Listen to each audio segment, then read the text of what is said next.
ശബരിമല സ്വർണ്ണക്കവർച്ചാ കേസിൽ തന്ത്രിയുടെ ജാമ്യം റദ്ദാക്കില്ലെന്ന് ഹൈക്കോടതി. വിജിലൻസ് കോടതിയുടെ പരാമർശങ്ങൾ നീക്കാമെന്നും സിംഗിൾ ബെഞ്ച്. സർക്കാരിന്റെ അപ്പീലിലാണ് ഹൈക്കോടതിയുടെ വാക്കാലുള്ള പരാമർശം. വിഷ്ണു സുരേഷ് ഉണ്ട് വിവരങ്ങളുമായി. വിഷ്ണു, ഈ ശബരിമല സ്വർണ്ണക്കൊള്ളയുമായി ബന്ധപ്പെട്ട കാര്യങ്ങളിൽ തന്ത്രിയുടെ പങ്ക് സംബന്ധിച്ച് ധാരാളം വിവാദങ്ങൾ ഉണ്ടായിരുന്നു. അതിൽ ഇപ്പോൾ ജാമ്യം റദ്ദാക്കാനാകില്ല എന്ന നിലപാടാണോ ഹൈക്കോടതി സ്വീകരിച്ചിരിക്കുന്നത്?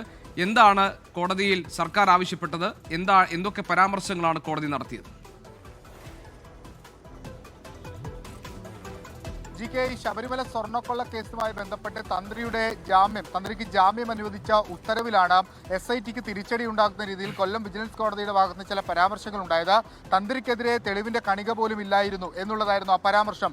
ഇത് കേസിന്റെ അന്വേഷണത്തെയും മുന്നോട്ട് പോക്കിനെയും ഒക്കെ ഗുരുതരമായി ബാധിക്കുമെന്ന് SIT തിരിച്ചറിഞ്ഞിരുന്നു. ആ ഒരു പശ്ചാത്തലത്തിലാണ് ഈ പരാമർശം റദ്ദു ചെയ്യണമെന്നും തന്ത്രിയുടെ ജാമ്യം റദ്ദു ചെയ്യണമെന്ന് ആവശ്യപ്പെട്ട് ഹൈക്കോടതിയിൽ പെറ്റീഷൻ നൽകിയത്.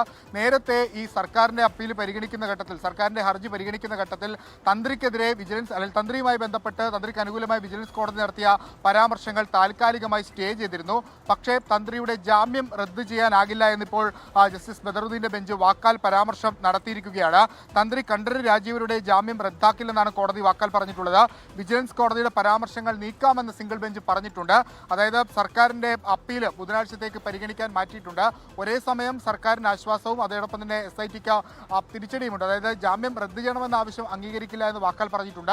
പക്ഷേ ഈ കൊല്ലം വിജിലൻസ് കോടതിയുടെ ഗുരുതരമായ പരാമർശങ്ങൾ അത് കേസിന്റെ മെറിറ്റിനെ ഉറപ്പായും ബാധിക്കാവുന്ന പരാമർശങ്ങളാണ്. ആ ഒരു പശ്ചാത്തലത്തിലാണ് അത് നീക്കണമെന്ന് ആവശ്യപ്പെട്ടുകൊണ്ട് ഹൈക്കോടതിയിലേക്ക് അന്വേഷണ സംഘം എത്തിയത്. ആ പരാമർശങ്ങൾ എന്തായാലും നീക്കാം എന്ന് ഇപ്പോൾ കോടതി വ്യക്തമാക്കുകയും ചെയ്തു. സാധാരണഗതിയിൽ വിജിലൻസ് കോടതികൾ അല്ലെങ്കിൽ അത്തരം കോടതികളിലൊന്നും ഇത്തരം പരാമർശങ്ങൾ ഉണ്ടാകാത്തതാണ്. പ്രത്യേകിച്ച് ഒരു ജാമ്യ ഹർജി പരിഗണിക്കുന്ന ഘട്ടത്തിൽ അത് സംസ്ഥാന സർക്കാർ ഈ പ്രോസിക്യൂഷനൊക്കെ ഹൈക്കോടതിയിൽ ചൂണ്ടിക്കാണിച്ചിരുന്നു. ഇത്തരം പരാമർശങ്ങൾ ഒഴിവാക്കണം, അത് കേസിന്റെ മെറിറ്റിനെ ബാധിക്കുമെന്നൊക്കെ കോടതിയിൽ പറഞ്ഞിരുന്നു. അതിപ്പോൾ കോടതി അതിന്റെ മെറിറ്റ് പരിശോധിച്ച് അത് അലൗ ചെയ്യാമെന്ന് പറഞ്ഞിട്ടുണ്ട്. പക്ഷേ തന്ത്രിയുടെ ജാമ്യം റദ്ദു ചെയ്യാനാവില്ല നിലപാടാണ് സ്വീകരിച്ചിട്ടുള്ളത്.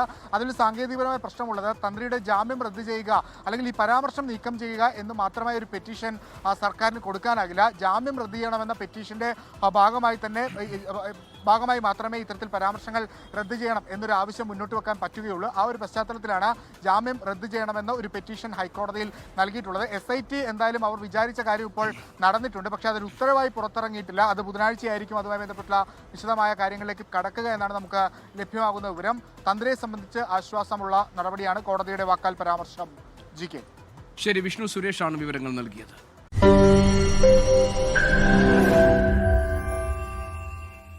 ലോകത്തെവിടെയായാലും ഏത് സമയത്തും 24 വാർത്തകളും ഓഗ്മെന്റഡ് റിയാലിറ്റി പാക്കേജുകളും എക്സ്പ്ലെയിനറുകളും വിശദമായി കാണാൻ ഞങ്ങളുടെ YouTube ചാനൽ നിങ്ങൾക്ക് സബ്സ്ക്രൈബ് ചെയ്യാം.